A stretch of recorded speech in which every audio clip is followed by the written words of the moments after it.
حضور صلی اللہ تعالی علیہ وسلم نے فرمایا جو شخص بیماری سے فوت ہوا، جو شخص، قربان جاؤں میرے محبوب نے بیماری کا نام ہی نہیں لیا، فرمایا کوئی بھی بیماری ہو، فرمایا جو آدمی بیماری سے فوت ہوا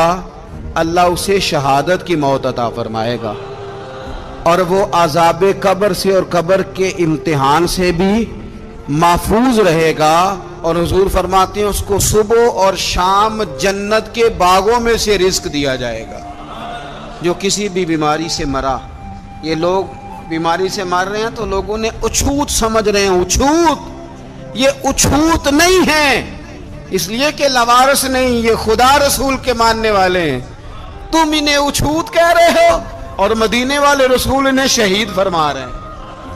حضور نے فرمایا جو بیماری سے مرے شہید ہے، وہ قبر کے عذاب سے محفوظ رہے گا اور جنت کے باغوں میں سے اللہ رزق دے گا۔ لوگ کہتے ہیں دیکھو جی بڑا تانگ ہو کے دنیا سے گیا ہے، تو اس بندے کو بھی عذاب قبر نہیں ہوتا۔